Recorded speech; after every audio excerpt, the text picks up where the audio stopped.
Good afternoon. आज भी हम लोग chapter 6 that is molecular basis of inheritance को ही कंटिन्यू करेंगे। Chapter 6 molecular basis of inheritance, ठीक है। इसको हम लोग कंटिन्यू करेंगे और इसमें जो टॉपिक आज हम लोग पढ़ेंगे, पिछले क्लास में हमने क्या पढ़ा था? Hershey Chase experiment. Today we will discuss about the DNA. First of all, how the length of a DNA is to be known. जैसे ह्यूमन है तो ह्यूमन का डीएनए का लेंथ कितना है ये हम जानेंगे सबसे पहले। ओके, देखो सबसे पहले टॉपिक होगा द डीएनए। डीएनए का फुल फॉर्म क्या है? कॉमन क्वेश्चन है। Deoxyribonucleic acid, deoxyribonucleic acid, ठीक है।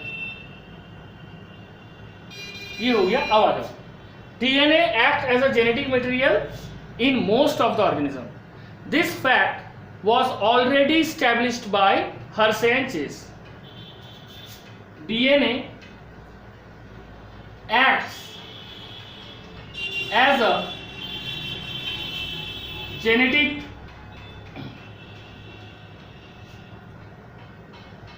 material in most of the organism. DNA acts as a genetic material in most of the organism. Okay, now DNA is a long polymer. DNA is a long polymer of, किसका long polymer है? deoxyribonucleotides. deoxyribonucleotides. deoxyribonucleotides, ठीक है। Now the number of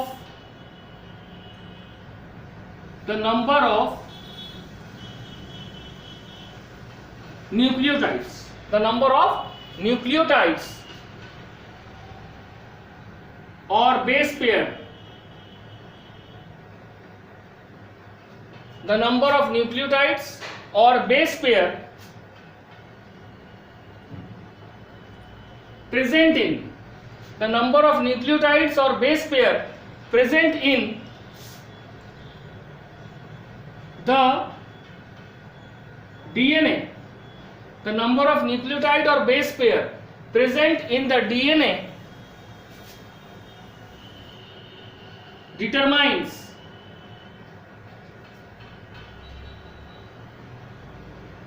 ठीक है, the number of nucleotide or base pair present in the DNA determines the क्या length of DNA, ठीक है।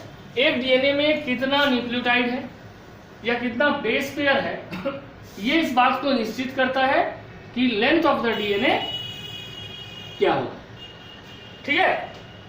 देखो बेस पेयर हम लोग ऑलरेडी क्लास 11 में पढ़ चुके हैं कि इसमें 4 बेस पेयर होता है डीएनए में, एडेनिन, ग्वेनिन, साइटोसिन और थाइमिन।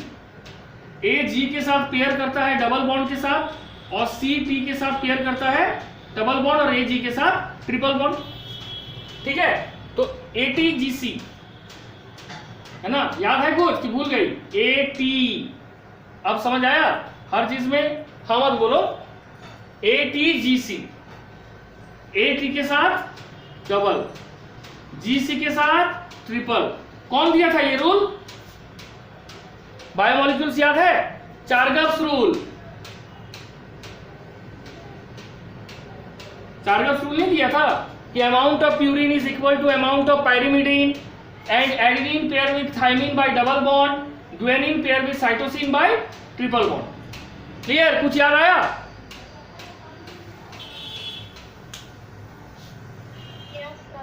ठीक है, थोड़ा बायोमोलिक्यूल सब आएगा काम में। हो गया?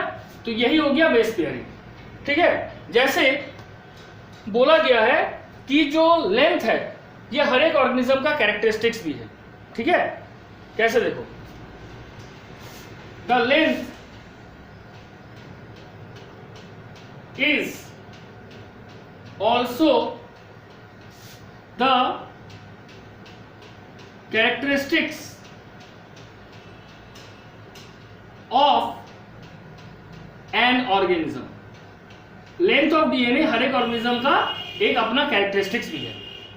ठीक है, तो सबसे पहले हम लोग ये जान गए कि अगर हमें किसी ऑर्गेनिज्म का नंबर ऑफ बेस पेयर मालूम है तो हम उसके लेंथ की डीएनए के लेंथ को पता लगा सकते हैं। कैसे देखो, पहले हम लोग जानेंगे किसका कितना बेस पेयर है। एग्जांपल लेते हैं, ई कोलाई, इस्टीरिया कोलाई, ये एक बैक्टीरिया है ना, कल भी हम लोग पढ़े थे हर्षिचेज में। ई कोलाई बैक्टीरिया जो है इसका लेंथ कितना बेस पेयर, इसमें 4.6 into 10 to the power 6 base pair. दूसरा क्या है, लैम्डा फेस, लैम्डा फेस में कितना बेस पेयर है, 48,502 बेस पेयर। ठीक है, तीसरा में आ जाओ, बैक्टीरियोफेज। बैक्टीरियोफेज किसको कहा जाता है, क्या बोल रही है? हाँ, एटीजीसी बेस पेयर बोल रही है। तो बेस पेयर क्या हुआ, एडेनिन थाइमिन के साथ और ग्वानिन साइटोसिन के साथ। समझ गए?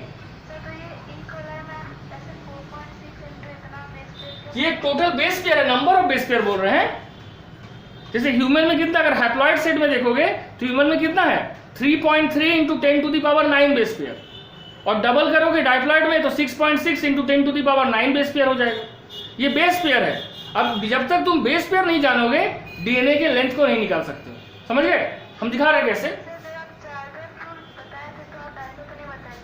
अच्छा, चार्गल रूल के साथ इसका क्या लेना देना है, 4.6 है ना, तो यानी 4.6 इंटू 10 टू दी पावर 6 इतना बेस पेयर है, यानी इतना सीक्वेंस होगा 80 या जीसी का। क्या गलत है बताओ? समझ गए? तो जैसे मान लो ये मान लो 500 बार है तो हम लिख सकते हैं ना 500 बेस पेयर। अब 500 बेस पेयर किसका, अगर रिपीटेड है तो 80, और अगर मिला हुआ है तो दोनों का मिला के होगा। अब वो कितना होगा उसके हम लोग क्वेश्चन सॉल्व करेंगे फिर, है ना। अब देखो बैक्टीरियोफेज का क्या है, बैक्टीरियोफेज 5174 एक वैरायटी है, उसका टोटल बेस पेयर कितना है, उसका टोटल बेस पेयर है 5386 बेस पेयर। ठीक है, अब आ जाओ ह्यूमन बीइंग।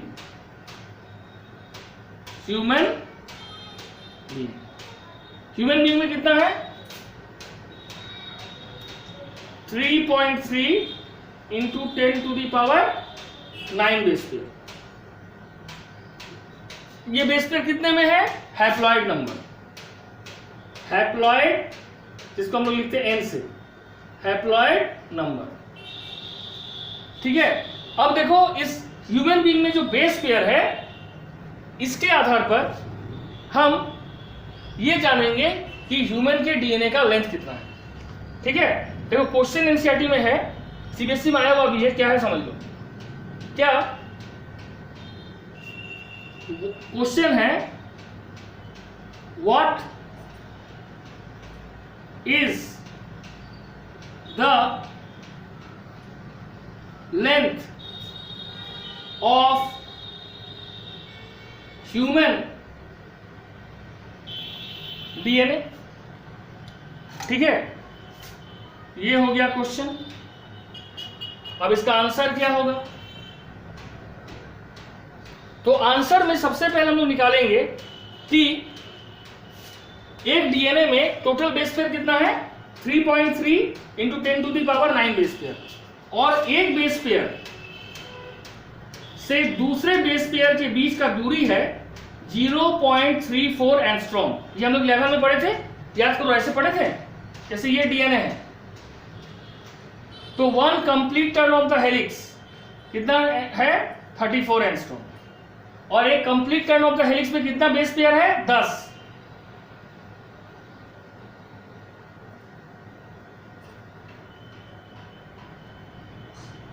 तो अगर एक से दूसरे के बीच का दूरी निकालना है तो क्या करेंगे, 34/10 इज इक्वल टू क्या होगा, बोलो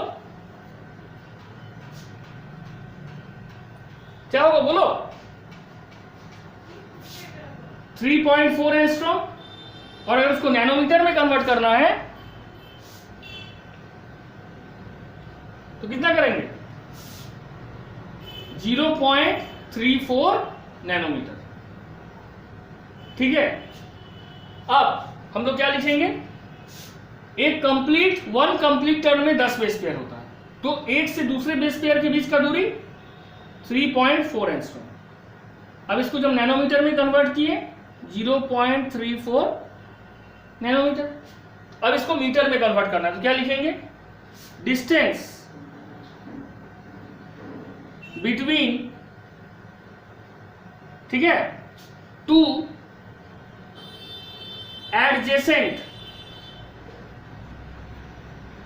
बेस पेयर कितना है 0.34 नैनोमीटर।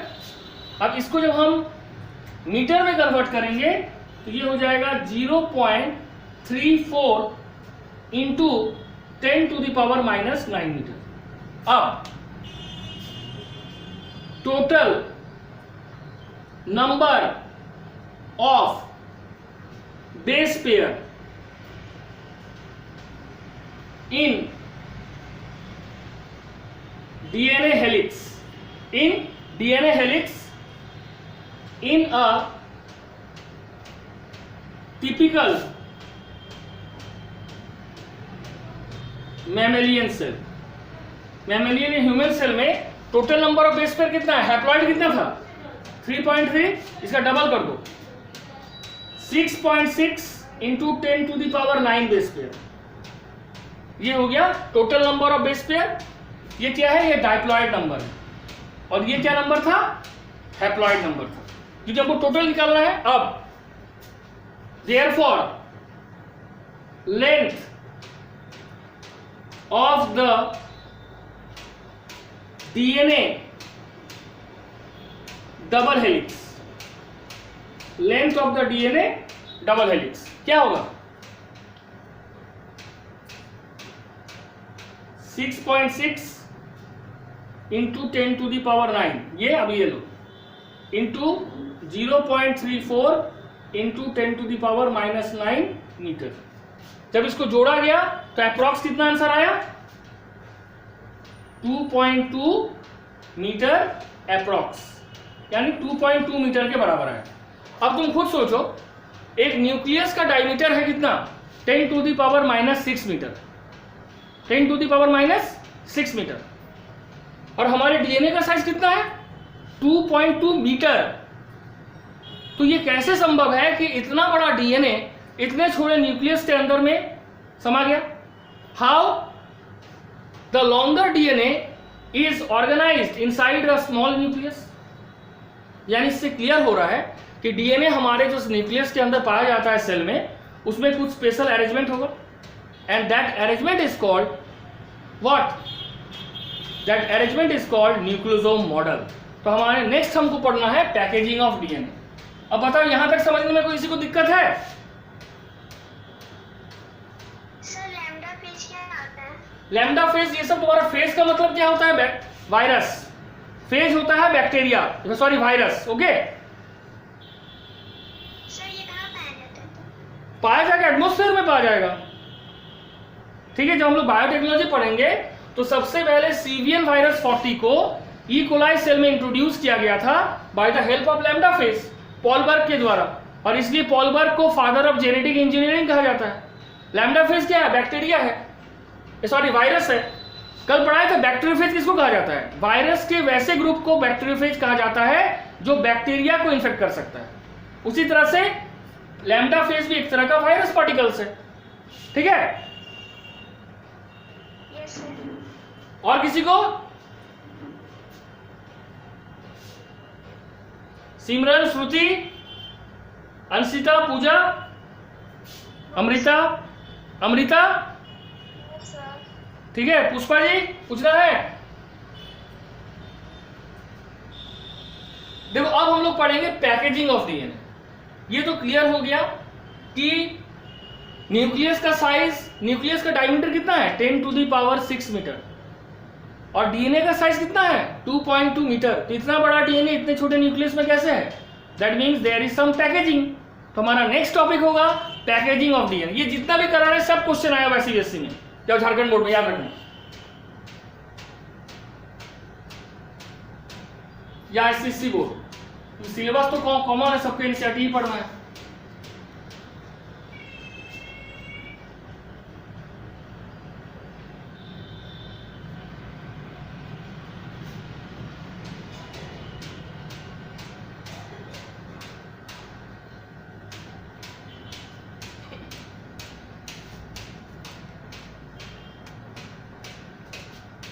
नेक्स्ट है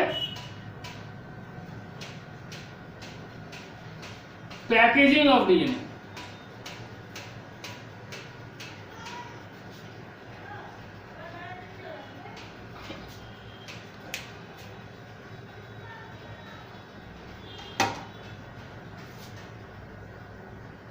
packaging of DNA, packaging of DNA में क्या है कि as we see that the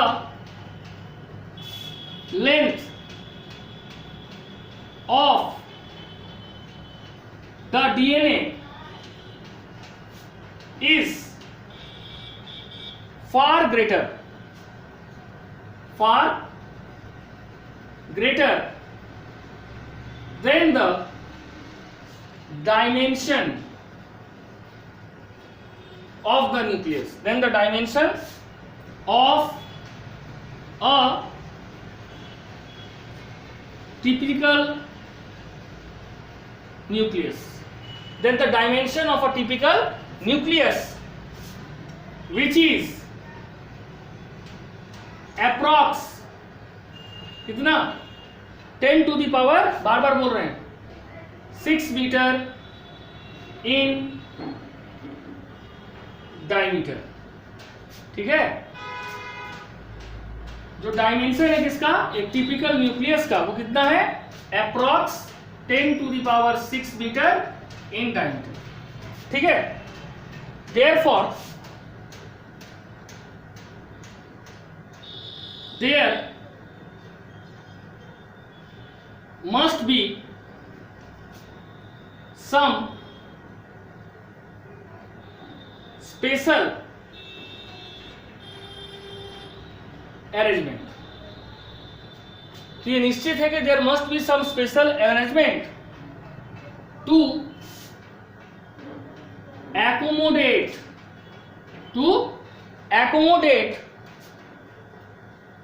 a large polymer, polymer क्या है डीएनए, a large polymer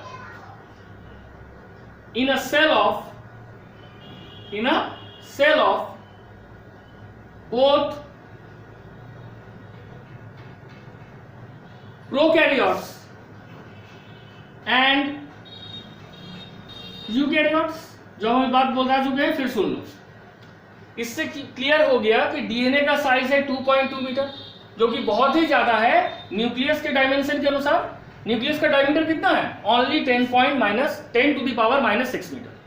तो ये क्लियर हो गया, there must be some special arrangement, why, to accommodate a large polymer in a cell of both prokaryote and eukaryote। सबसे पहले हम लोग प्रोकैरियोट बनाते हैं। इन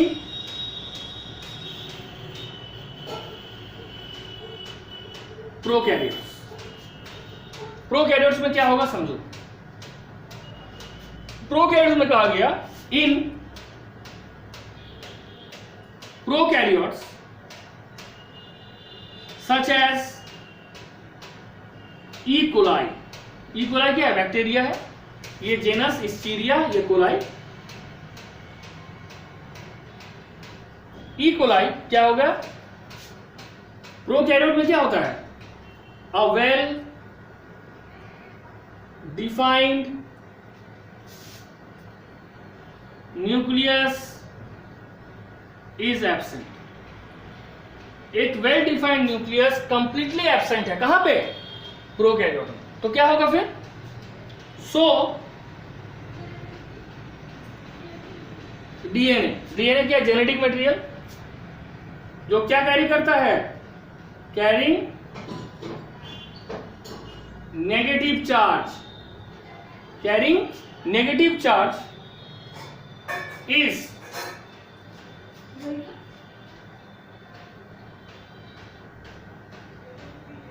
so DNA carrying negative charge is held together।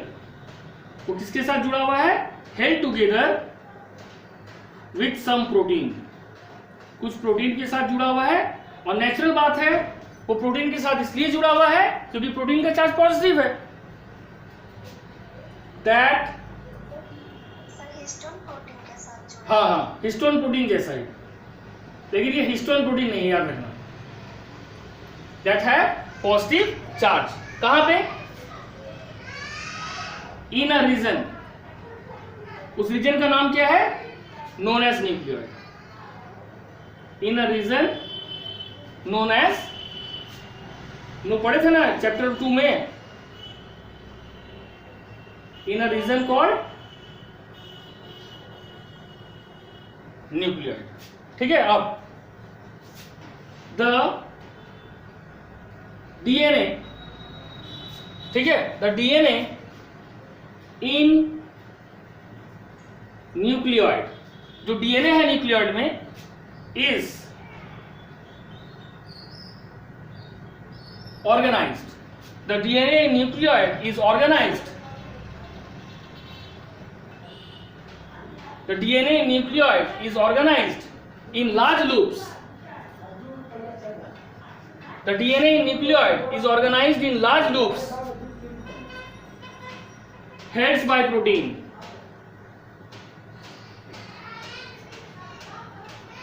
ठीक है? The DNA in nucleoid is organized in a large loop held by protein. यानी इसमें कहा गया सबसे पहले तो प्रोकैरियोट में क्या होता है? वेल डिफाइंड न्यूक्लियस एब्सेंट होता है। इसलिए डीएनए न्यूक्लियस में तो होता नहीं है, तो कहां होगा? In the cytoplasm. ठीक है। और ये डीएनए किसके साथ जुड़ा हुआ है? कुछ प्रोटीन के साथ जुड़ा हुआ है, और प्रोटीन का चार्ज पॉजिटिव है जबकि डीएनए का चार्ज नेगेटिव है। और उस रीजन में जहां पे डीएनए प्रोटीन के साथ जुड़ा हुआ है उस स्ट्रक्चर को कहा गया न्यूक्लियोइड। ठीक है। ये हो गया प्रोटीन का एक सिंपल। ठीक है, यहां तक समझ आ गया? क्लियर?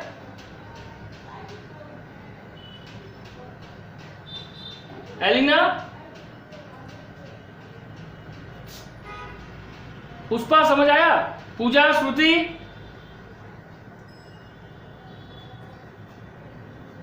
आवाज जा रहा है? क्या वो आवाज जा रहा है? सिमरन, पूजा,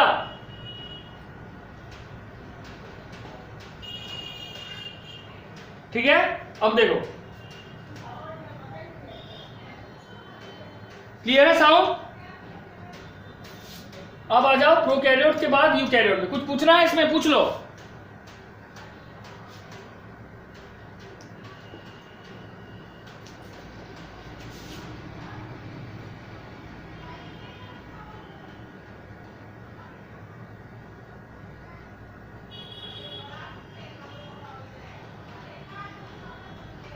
कुछ पूछना है? पूछना है कुछ? गोविंद, पूजा, श्रुति, सर हाँ बोलो। अभी आप लीव हो गए देखो सिंपली बोले कि प्रोकैरियोट में हम लोग ऑलरेडी क्लास 11 से पढ़ते आ रहे हैं कि प्रोकैरियोट में वेल डिफाइंड न्यूक्लियस नहीं होता है। तो बेसिकली जो इसका डीएनए है it is disperse in the cytoplasm, है ना। साइटोप्लाज्म में न्यूक्लियस फैला, ये डीएनए फैला हुआ होता है। वो डीएनए किसके साथ अटैच है? प्रोटीन के साथ। और वो कुछ प्रोटीन जिसके साथ डीएनए अटैच है उसका चार्ज क्या है? पॉजिटिव, और डीएनए का चार्ज क्या है? नेगेटिव। तो अनलाइक चार्ज के बीच क्या होगा? Attraction. As a result DNA is around the protein and that structure is called nucleoid. जिस रीजन में ये हो रहा है उसको न्यूक्लियोइड कहा गया। ठीक है, बस प्रोकैरियोट में इतना ही जानना है। यहां तक समझ आया? किसी को पूछना है कुछ? क्या? वही तो बताएं कि प्रोकैरियोट में वेल डिफाइंड न्यूक्लियस नहीं होता है। तो नेचुरल बात है कि जो डीएनए है वो साइटोप्लाज्म में होगा क्योंकि न्यूक्लियस कंप्लीट नहीं है। अब ये डीएनए प्रोकैरियोट में कैसे इतने कम जगह में है? तो डीएनए किसके साथ जुड़ा हुआ है? कुछ प्रोटीन के साथ जुड़ा हुआ है। प्रोटीन का चार्ज पॉजिटिव, डीएनए का चार्ज नेगेटिव। तो अनलाइक चार्ज के बीच क्या होगा? अट्रैक्शन। और डीएनए चारों ओर प्रोटीन का होगा, और जिस रीजन में डीएनए प्रोटीन के साथ अटैच होगा उस रीजन को क्या कहा जाएगा? न्यूक्लियोइड। क्या कहा जाएगा? ठीक है। और ये न्यूक्लियोइड बहुत सारे लूप में होगा। लूप मतलब फोल्डिंग में होगा। ठीक है, अब क्लियर हुआ श्रुति? और किसी को कुछ पूछना है क्या? डीएनए हमेशा नेगेटिव होगा। ठीक है, अब देखो, अब हम लोग पढ़ेंगे आरएनए। आरएनए नहीं, सॉरी, ये तो प्रोकैरियोट पढ़े ना, बचा क्या? Eukaryote.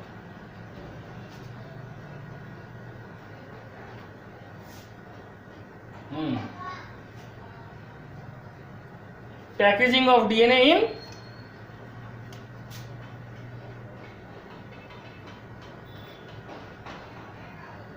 Eukaryotes.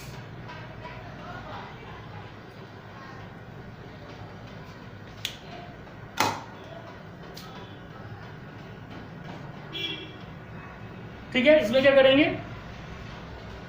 The organization of DNA is much more complex in eukaryotes than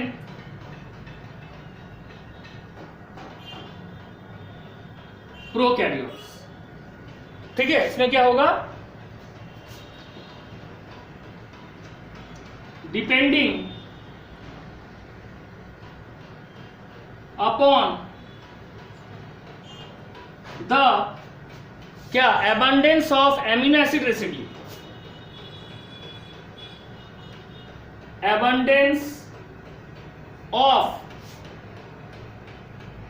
amino acid, ठीक है, residue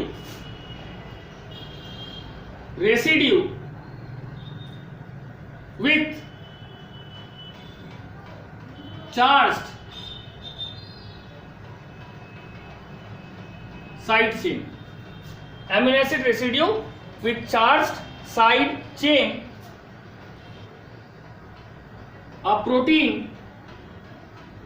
acquire its charge, clear है कि प्रोटीन के साथ डीएनए जुड़ता है और प्रोटीन एक पॉलीमर है, उसका मोनोमर क्या है? Amino acid. ये भी हम लोग बायोमोलिक्यूल्स में पढ़ चुके हैं। तो इस बात पर निर्भर करता है कि एबंडेंस ऑफ एमिनो एसिड क्या है, जिसमें चार्ज साइड चेन क्या है। अगर चार्ज साइड चेन पॉजिटिव है तो प्रोटीन एक्वायर पॉजिटिव चार्ज, अगर चार्ज साइड चेन नेगेटिव है तो protein acquire negative charge. Okay, अब देखो क्या होगा। Histone protein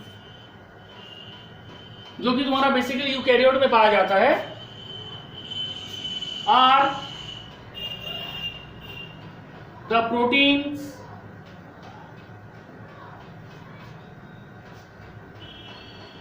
histone protein are the proteins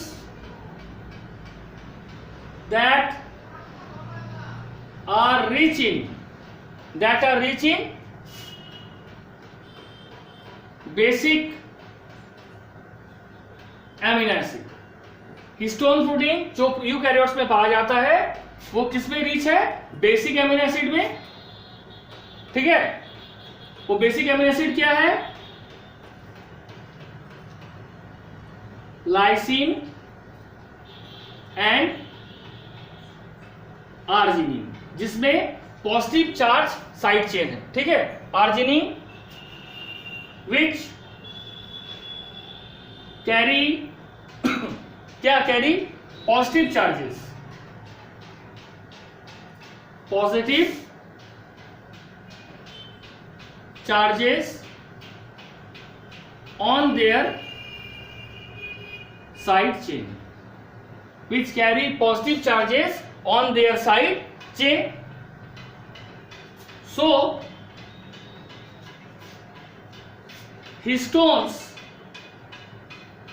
are a set of, histone क्या है? एक सेट है किसका?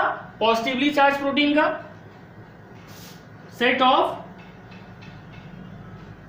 Positively charge basic protein. जिससे क्या प्रूफ हो गया? हिस्टोन एक सेट है किसका? पॉजिटिवली चार्ज बेसिक प्रोटीन का. ठीक है, this histone protein organize themselves to make these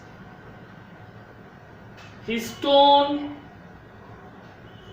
proteins organized. ये हिस्टोन प्रोटीन ऑर्गेनाइज करेगा themselves. This histone protein organize themselves to make a unit of 8 molecules. To make a unit of 8 molecules. ठीक है, अब क्या होगा? अब यहां पे तुम लोग क्वेश्चन पूछना चाहिए कि सर आप बोले कि हिस्टोन एक set of positively charge basic protein है, तो ये हिस्टोन प्रोटीन जो है ऑर्गेनाइज जब हो रहा है तो ये क्या बना रहा है? Make a unit of 8 molecules. ये 8 मॉलिक्यूल कहां से है? तो देखो, ठीक है, there are 5 types of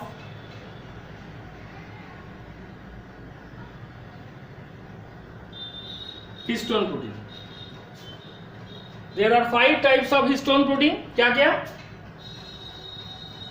H1, H2A, H2B, H3 और H4. 5 तरह का हिस्टोन प्रोटीन है. H1, H2A, H2B, H3 और H4. ठीक है, of which 4 histone protein, 4 histone protein, that is H2A, H2B, H3 and H4. ये चारों जोड़े में, ठीक है, occurs in pair, occurs in pair, occurs in pair. ये भी 2 है, ये भी 2 है, ये भी 2 है, ये भी 2 है. occurs in pair to produce, क्या प्रोड्यूस करेगा? to produce histone octamer. ये क्या प्रोड्यूस किया? Histone octamer. इस हिस्टोन ऑक्टेमर को क्या कहा जाता है? कॉल्ड न्यू बॉडी, है ना, ये नीट के लिए याद रखना, कॉल्ड न्यू बॉडी और कोर ऑफ न्यूक्लियोसोम, और core of nucleosome, core of nucleosome. ठीक है, अब बोला जा रहा है कि ये जो डीएनए है connecting the two adjacent nucleosome, अब देखो कोर ऑफ न्यूक्लियोसोम, तुम लोगों को समझ आ गया? बेसिकली क्या बोले कि हिस्टोन प्रोटीन कितना होता है? 5 तरह का, H1, H2A, H2B, H3 और H4। इसमें से ये चारों इन पेयर आपस में जुड़ता है,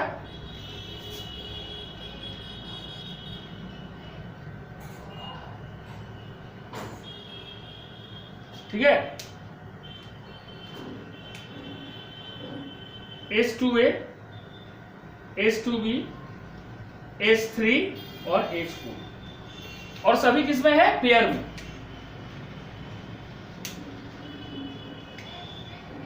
दो H2A, दो H2B, दो H3 और दो H4, टोटल कितना हो गया? 2 2 4 2 6 2 8, यानी इसको बोलेंगे histone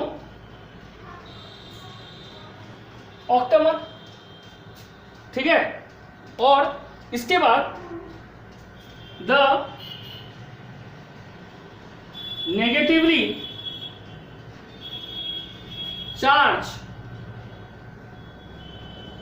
DNA, the negatively charge DNA is wrapped, लिपट जाता है किसके ऊपर? रैप्ड अराउंड, किसके around? Around the histone octamer, around the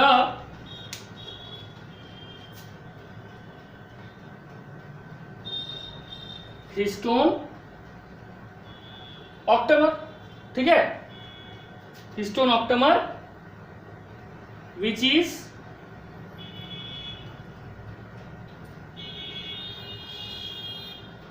positively charge. इसका चार्ज क्या है? हिस्टोन ऑक्टेमर का चार्ज है पॉजिटिव और डीएनए का चार्ज है नेगेटिव, इसलिए अनलाइक चार्ज के बीच अट्रैक्शन हो रहा है। ठीक है, अब देखो क्या होगा। Positively charge forming a structure, इस स्ट्रक्चर को क्या कहा जाता है? फॉर्मिंग अ स्ट्रक्चर कॉल्ड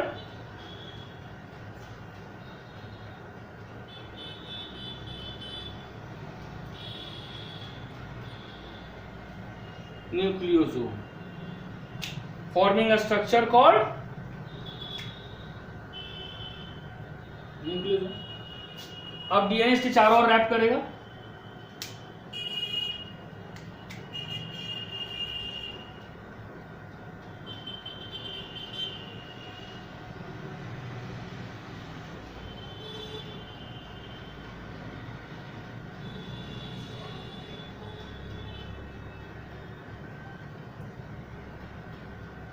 ठीक है, ये हो गया डीएनए। ये क्या हो गया? डीएनए, डीएनए का चार्ज नेगेटिव, और ये सब क्या है? चारों मिलके हिस्टोन ऑक्टेमर, इसका चार्ज क्या है? पॉजिटिव। ठीक है, इसका चार्ज क्या है? पॉजिटिव। एक दूसरे की ओर हुआ। अब इसका जो माउथ है that is blocked by histone protein H1, so that there will be no entry of any other protein in this. और इस पूरे मॉडल को क्या कहा जाता है? हिस्टोन ऑक्टेमर प्लस डीएनए, इन दोनों के मिलकर कहा जाता है न्यूक्लियोसोम मॉडल। यहां तक समझ आया? किसी को कुछ क्लियर है? अगर क्लियर है तो हाँ बोलो, नहीं है तो हाँ ना बोलो। बोलो क्या? अरे इजी है, देखो हम शुरू में क्या बोले कि डीएनए जो है, डीएनए का ऑर्गेनाइजेशन यूकैरियोट में बहुत ही कॉम्प्लेक्स है इन कंपैरिजन टू प्रोकैरियोट। क्यों बोला जा रहा है कि यूकैरियोट में जो डीएनए का एकोमोडेशन है न्यूक्लियस के अंदर, ये किस बात पर डिपेंड करता है? Abundance of amino acid. Amino acid कितने मात्रा में है और उसका साइड चेन कैसा चार्ज है, क्योंकि एमिनो एसिड के साइड चेन में जैसा चार्ज होगा प्रोटीन का चार्ज वैसा होगा। बेसिक एमिनो एसिड होगा तो साइड चेन में पॉजिटिव चार्ज होगा तो प्रोटीन पॉजिटिव चार्ज होगा। एसिडिक एमिनो एसिड होगा तो साइड चेन में नेगेटिव चार्ज होगा तो प्रोटीन नेगेटिव चार्ज होगा। अब डीएनए न्यूक्लियस के अंदर जो यूकैरियोट में रहता है, it is associated with protein like prokaryote, but this protein name is what? Histone protein. और ये हिस्टोन प्रोटीन किसमें है? This are rich in basic amino acid. Histone protein किससे रिच है? बेसिक एमिनो एसिड से, जिसका नाम है लाइसिन एंड अर्जिनिन। लाइसिन और अर्जिनिन एक बेसिक एमिनो एसिड है, इसलिए इसके साइड चेन में कौन सा चार्ज है? Positive charge. तो हिस्टोन एक set of positively charge basic protein है, ठीक है? सेट है किसका? पॉजिटिवली चार्ज प्रोटीन का, क्योंकि इसमें दो एमिनो एसिड है, लाइसिन और अर्जिनिन। अब ये हिस्टोन प्रोटीन ऑर्गेनाइज करके 8 मॉलिक्यूल्स का यूनिट बनाता है। अब तुमको जब हम बोलेंगे हिस्टोन प्रोटीन ऑर्गेनाइज किया और एक 8 मॉलिक्यूल का यूनिट बना, जिसका नाम क्या है? Histone octamer. तुम पूछोगे नहीं सर हिस्टोन ऑक्टेमर आया कहां से? आंसर है प्रोकैरियोट में हिस्टोन प्रोटीन 5 तरह का होता है, H1, H2A, H2B, H3 और H4, जिसमें से ये चारों जोड़े में 2 H2A, 2 H2B, 2 H3 और H4 आपस में जुड़ गया। जब आपस में ये चारों जुड़ गया, these are called histone octamer. और सभी में क्योंकि लाइसिन और अर्जिनिन है, सभी का चार्ज क्या है? पॉजिटिव। तो हिस्टोन ऑक्टेमर का चार्ज क्या हो गया? पॉजिटिव। और डीएनए का चार्ज क्या है? नेगेटिव। तो अनलाइक चार्ज के बीच क्या होगा? अट्रैक्शन। तो हिस्टोन कोर के चारों ओर डीएनए रैपिंग कर गया, डीएनए लिपट गया। और जब डीएनए हिस्टोन कोर के चारों ओर लिपट गया तो इसी स्ट्रक्चर को कहा गया न्यूक्लियोसोम मॉडल। अब समझ आया?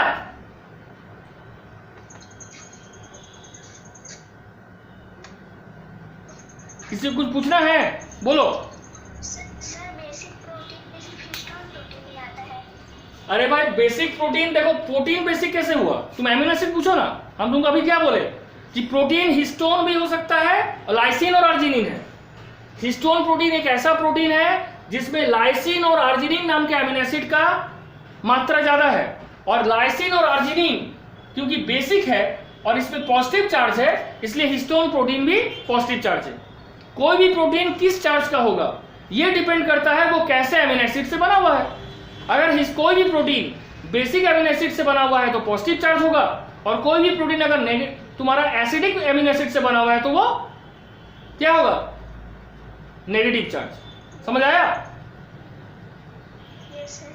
ठीक है, ऐसा ये तो डिपेंड कर रहा है कि एमिनो एसिड कौन सा है। क्लियर? और बोलो पुष्पा, श्रुति, अंशिता, एलिना, कुछ पूछना है? ठीक है, अब देखो, अब इसके बाद हम लोग थोड़ा सा और 2 चीज थोड़ा सा पढ़ लेंगे, सोलेनॉइड मॉडल और ये।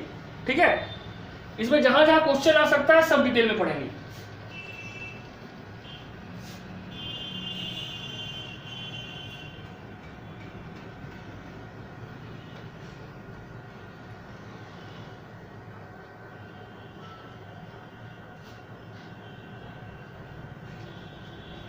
ठीक है, अब देखो क्या होगा।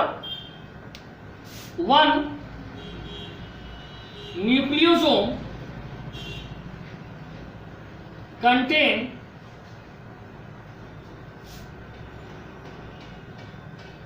approximately 1 nucleosome contain approximately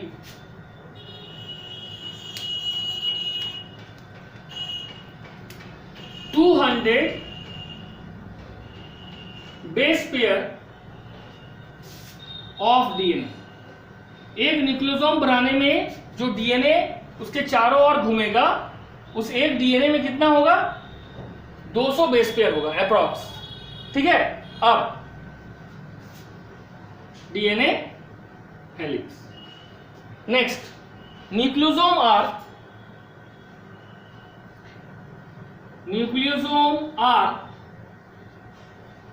the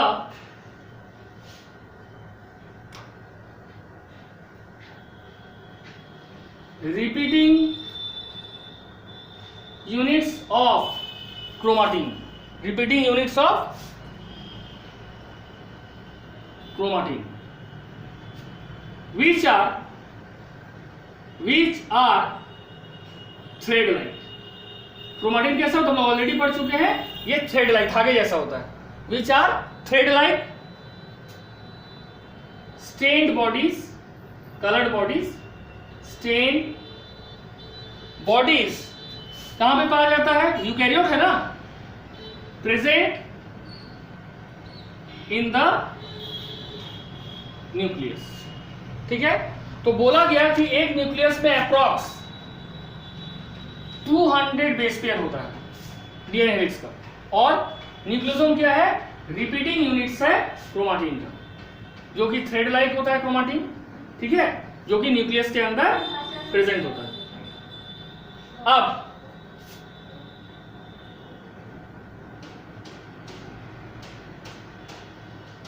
the nucleosome in chromatin, the nucleosome in chromatin looks like, जब इलेक्ट्रॉन माइक्रोस्कोप में देखा गया तो न्यूक्लियोसोम कैसा लिखा? बीडेड स्ट्रक्चर, मोती के माला जैसा, बीडेड इन स्ट्रिंग, एक तार में मोती पिरोया हुआ है। Chromatin looks like beads, beads मतलब दाना, बीड्स ऑन स्ट्रिंग, स्ट्रिंग का मतलब तार। ठीक है, when observed under electron microscope, when observed under electron microscope. अब क्या होगा? क्रोमाटिन, अब ये न्यूक्लियोसोम फर्दर कॉइलिंग करेगा। The chromatin is packed to form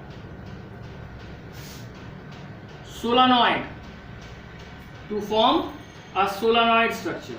nucleosome जब फर्दर कॉइलिंग करेगा तो क्या बनेगा?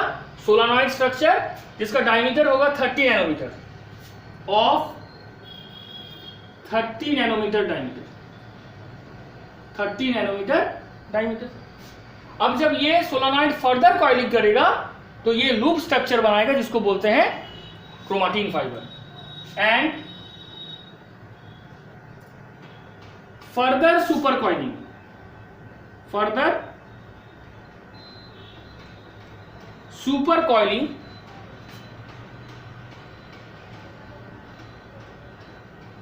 tends to form, further supercoiling tends to form a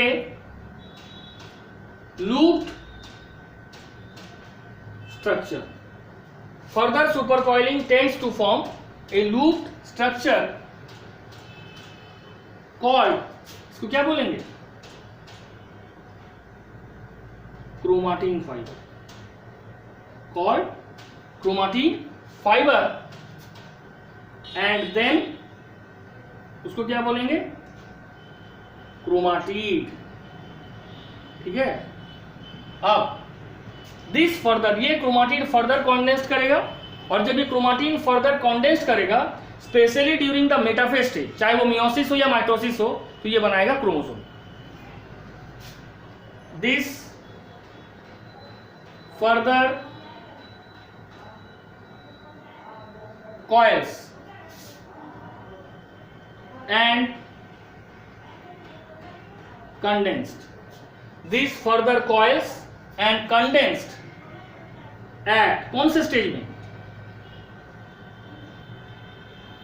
metaphase stage of cell division. क्या करने के लिए? टू फॉर्म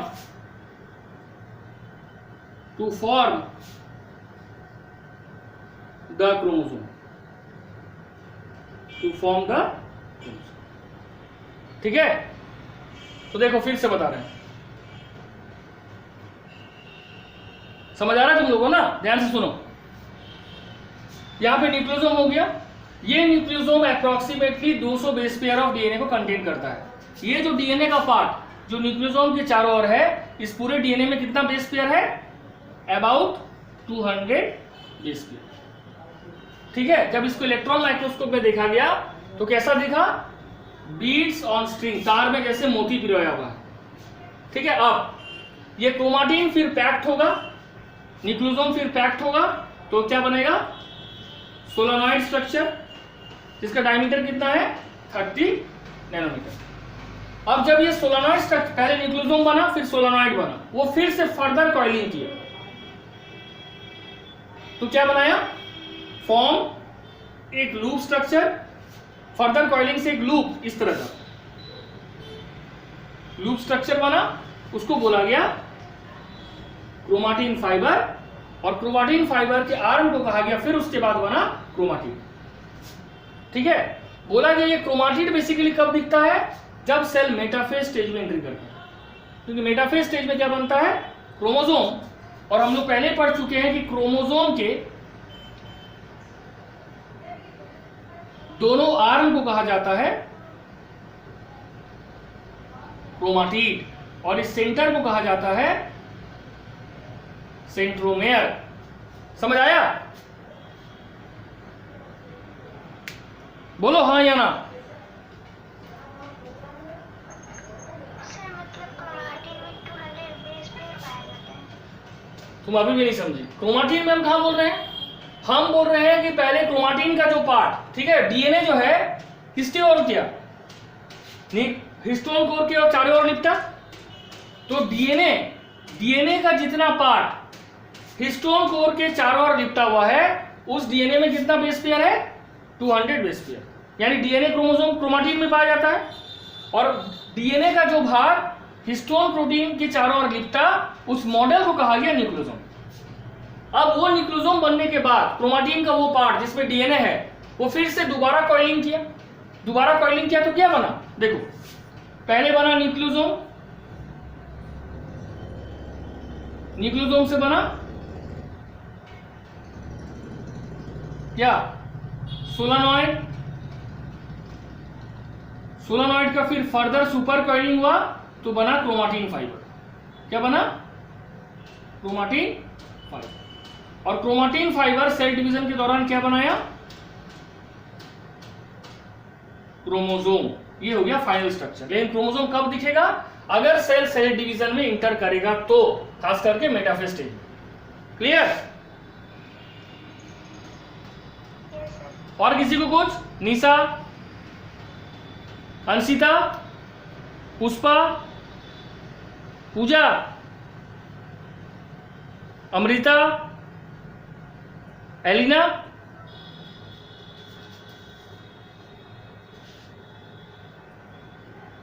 बोलो, कुछ पूछना है? एलिना?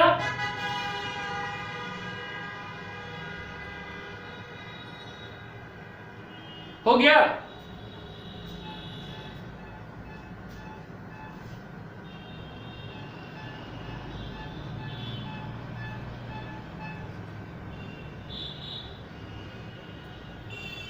कुछ पूछना है? नबीला, सिमरन,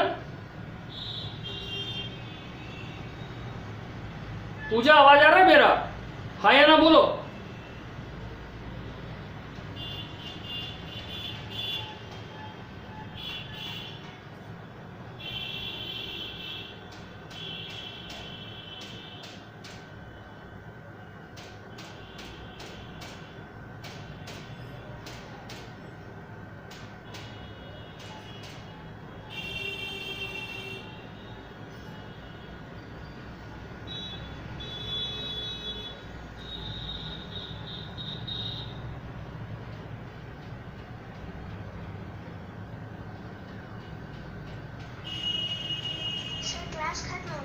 हाँ ठीक है। That's all for today, thank you.